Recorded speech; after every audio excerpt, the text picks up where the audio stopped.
Chers amis, je vous salue tous et toutes, bien sûr. Je n'oublie personne. Je salue ceux qui sont déjà dans la première diffusion, qui ont mis la notification sur la clochette pour recevoir les premières en premier les vidéos. Je salue tous les autres, ceux qui viendront plus tard et qui nous rejoindront. Alors aujourd'hui, comme vous le voyez, un souffle de panique. Ce titre est un peu accrocheur et c'est fait exprès. Parce qu'en effet, je vous ai parlé pendant 2 vidéos de la libération de Julian Assange, mais j'aurais pu parler aussi à propos d'un second alerteur, on va dire. Hein. Autrefois, on disait complotiste, moi je préfère alerteur. C'est beaucoup plus noble, beaucoup plus juste. À savoir Edgar, je crois, Edgar Snowden. Je ne sais pas si ça vous dit quelque chose.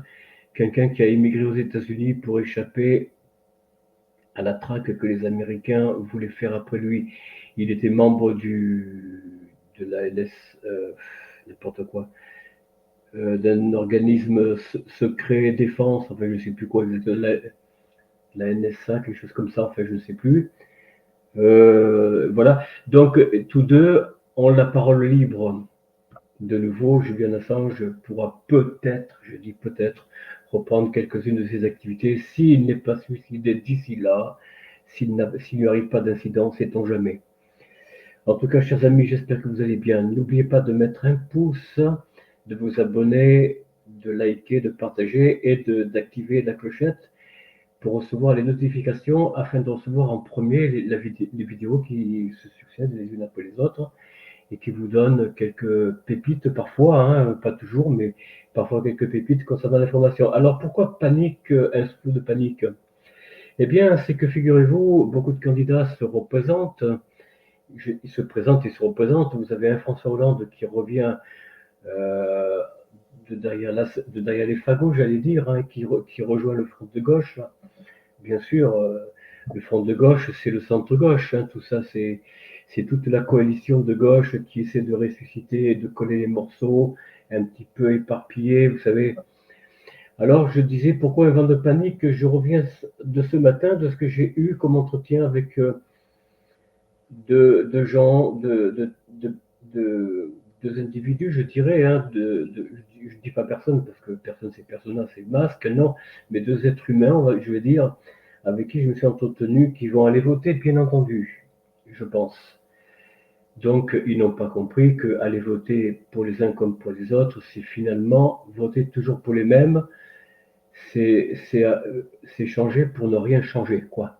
Voilà. En gros, je vous l'ai déjà dit, je sais bien, vous allez me dire, mais oui, mais Raymond, on est libre, on fait ce qu'on veut. Oui, oui, vous avez le droit de choisir le bourreau qui va encore vous créer des impôts, augmenter les taxes, vous empêcher de remplir le réservoir de votre voiture, de remplir votre caddie chaque semaine ou chaque jour quand vous allez aux courses.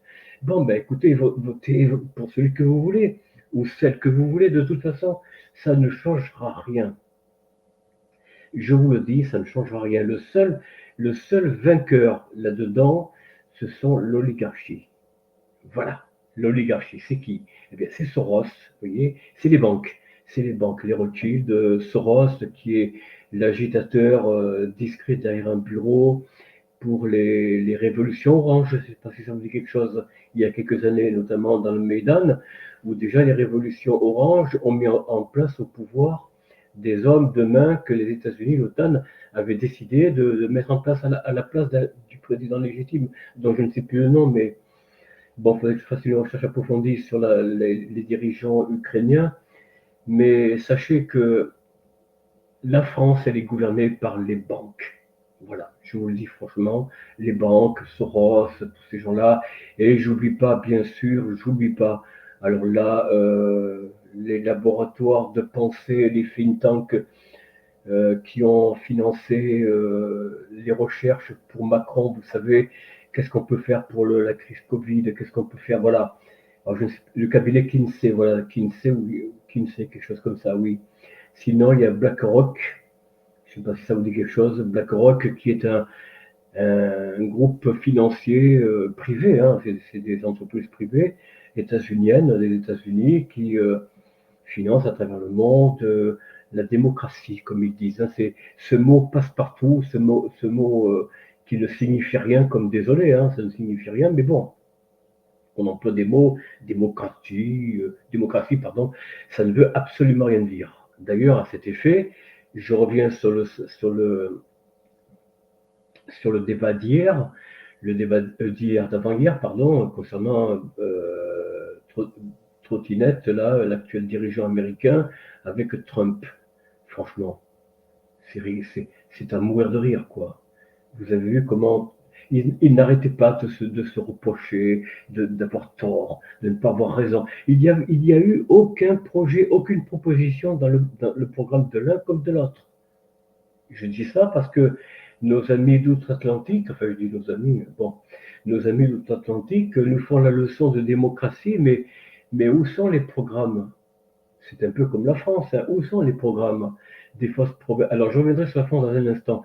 Je poursuis avec le débat d'avant-hier que je n'ai pas écouté, mais dont j'ai entendu parler suffisamment pour avoir une idée.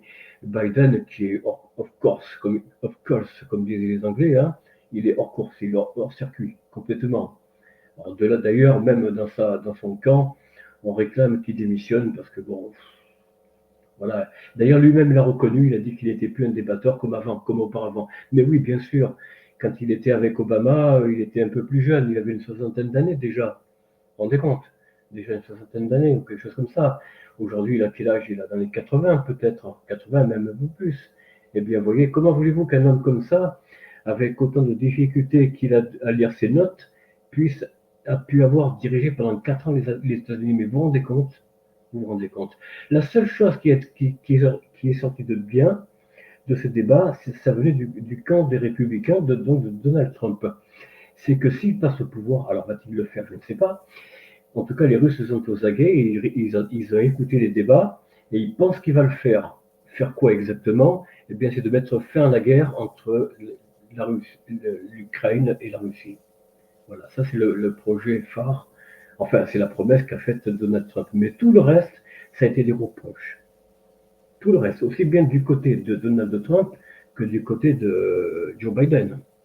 Trottinette, comme je l'appelle. Bon, ça veut dire que dans un camp comme dans l'autre, il n'y a pas eu de nouveauté. Il n'y a pas eu de nouveauté sur les programmes à venir pour les 4 prochaines années, c'est-à-dire à partir de décembre 2024 pour aller jusqu'en 2028. C'est ça, hein. Voilà, c'est ça. C'est ça. Donc, il n'y a pas de programme. Mais comme Donald Trump est un homme, on va dire, incertain, imprévisible, tout est possible. Mais je ne crois pas vraiment qu'il fera grand-chose.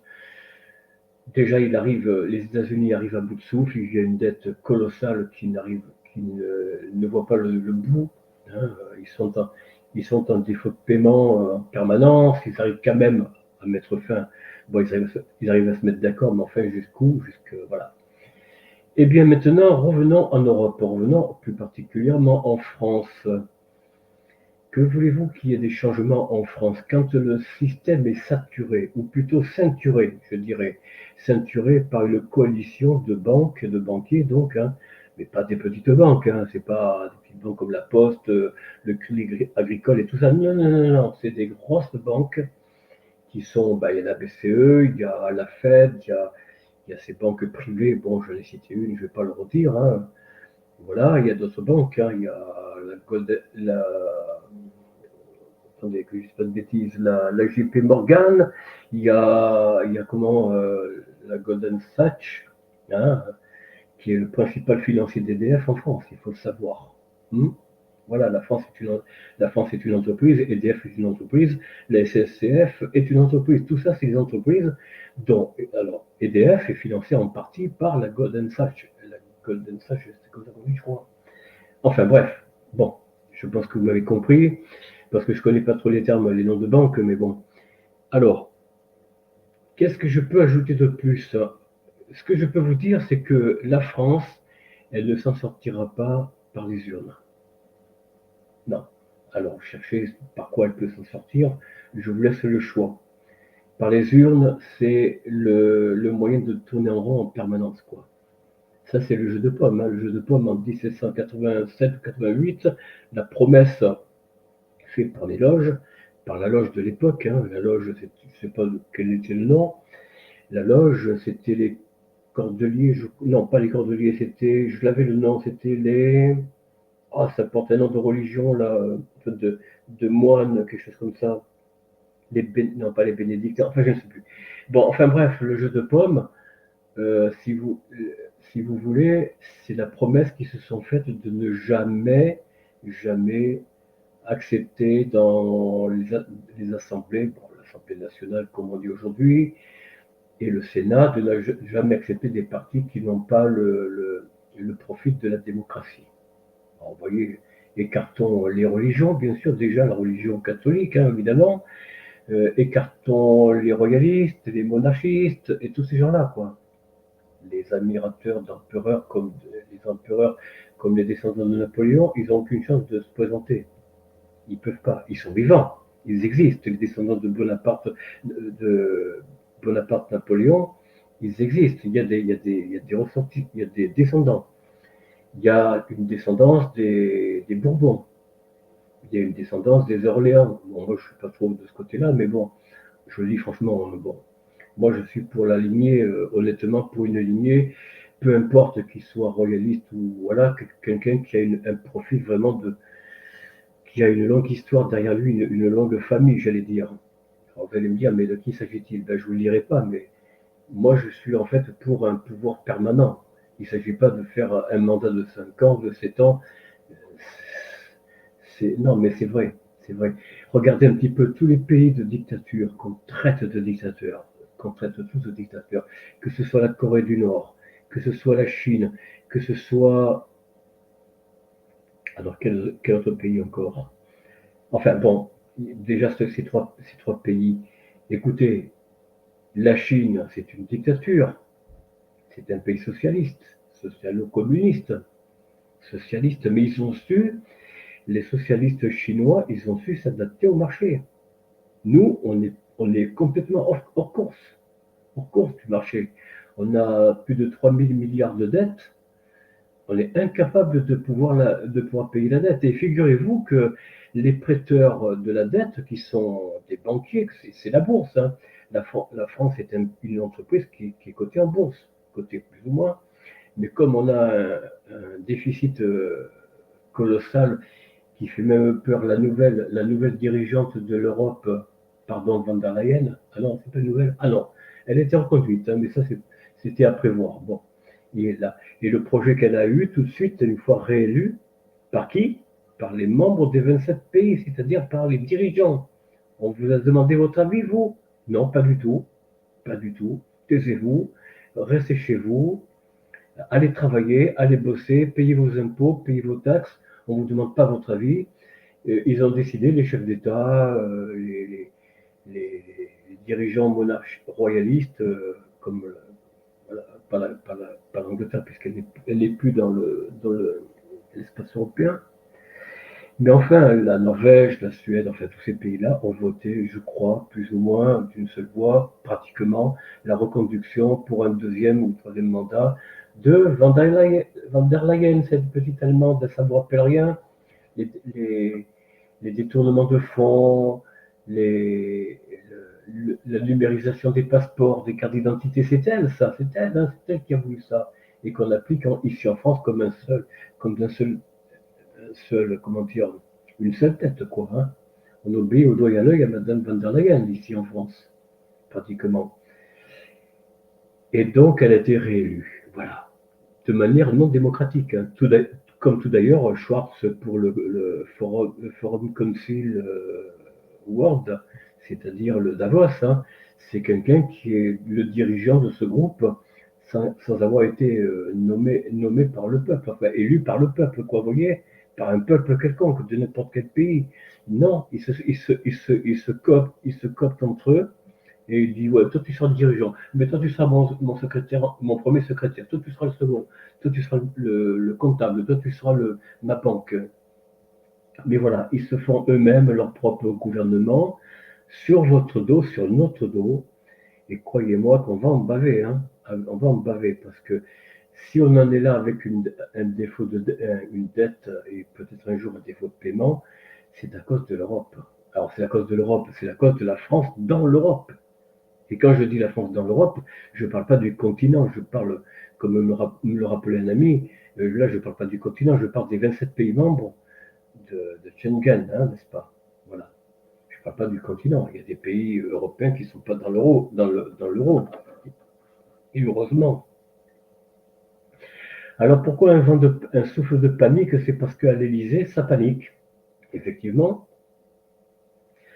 ça panique parce que de plus en plus de Français, comme d'ailleurs je pense un peu partout en Europe, hein, ou dans le monde, de plus en plus de Français savent, se rendent compte qu'on les manipule. Ils se rendent compte que on les met plus bas que terre, on les empêche. Alors en plus, vous avez des donneurs de leçons. Alors ça, j'aime bien ça, vous voyez. J'aime bien des gens qui sont nantis, qui n'ont vraiment rien à craindre du pouvoir d'achat.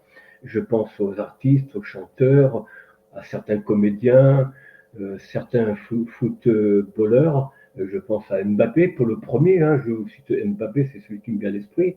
J'en ai parlé ce matin avec quelqu'un, il m'a dit, mais effectivement, de quel droit se permet-il, lui, de donner des leçons pour qui voter? Non, mais c'est à se taper la tête contre les coussins. Non, vous ne croyez pas? On ne donne pas des consignes quand on gagne plus de 5 millions, 500 000 euros par jour, ou 5 millions, je ne sais pas, par match, hein, peut-être, qu'on gagne des millions, qu'on a des hôtels particuliers, qu'on a peut-être, je ne sais pas si c'est son cas, un jet privé, de belles voitures, un personnel pour faire sa cuisine, pour faire le ménage, pour faire sa lessive. Vous voyez, ils ont vraiment tout, tout, tout, tout, tout, tout.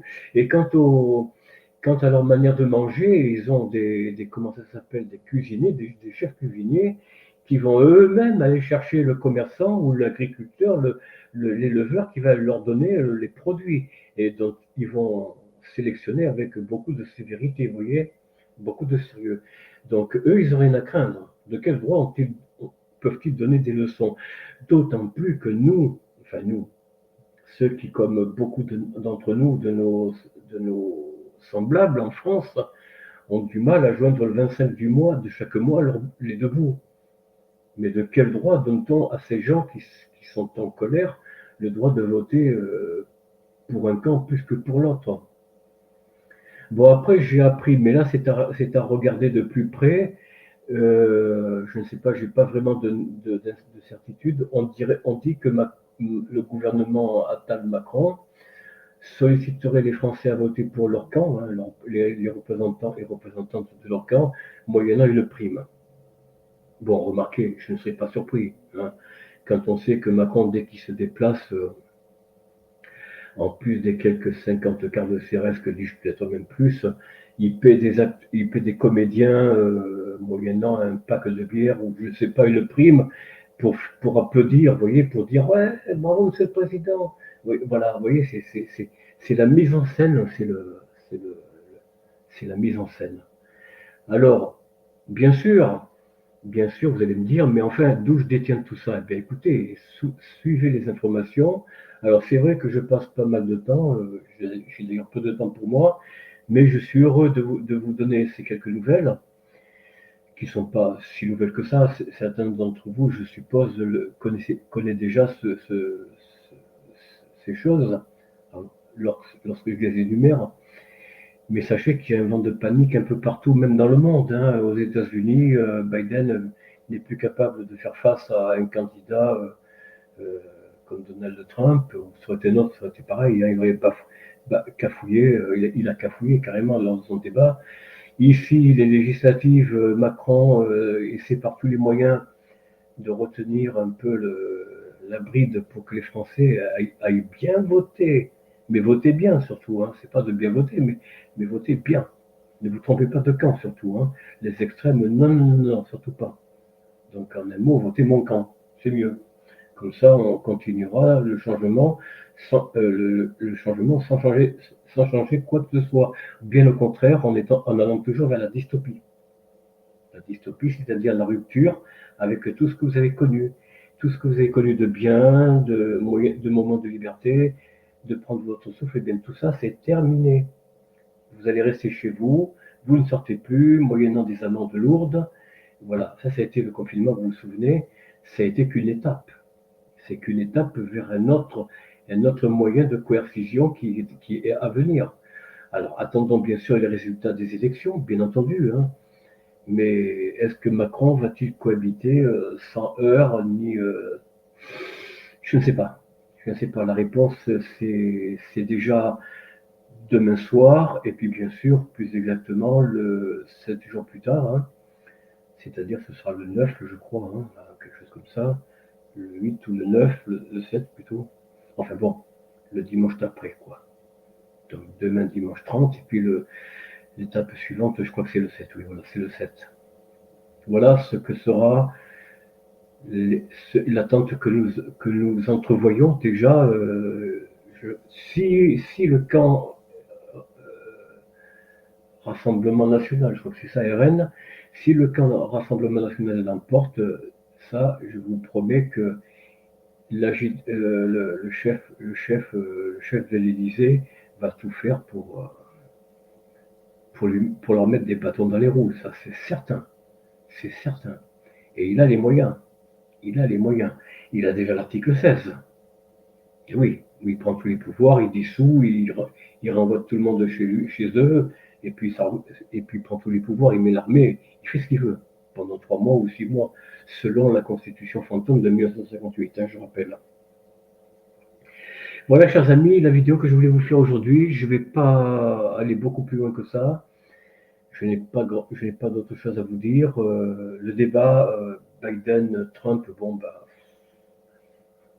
s'il ne remplace pas le candidat, d'autant plus que Biden, il avait intérêt de faire cette guerre en Ukraine. Vous comprenez pourquoi? C'est que son fils et lui sont tombés dans des affaires de finances louches concernant les investissements en Ukraine. Ah oui, il y a eu un débat là-dessus, peut-être pas maintenant, mais peut-être pas avant-hier, mais il y a eu un débat il y a quelques mois, plus d'un an, 2 ans, un débat selon lequel le fils Biden avait été surpris, chopé.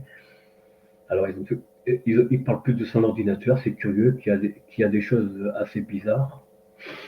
Non seulement de placement dans des pays, on va dire, offshore par rapport aux États-Unis, mais en plus des affaires, bon, que je vais pas trop ici en parler parce que voilà. Mais il y a des affaires qui pèsent lourdement sur le fils et le père, en faisant la guerre en Ukraine, avait tout intérêt de faire cette guerre pour justement attirer l'attention sur cette guerre et non pas sur les affaires de la famille.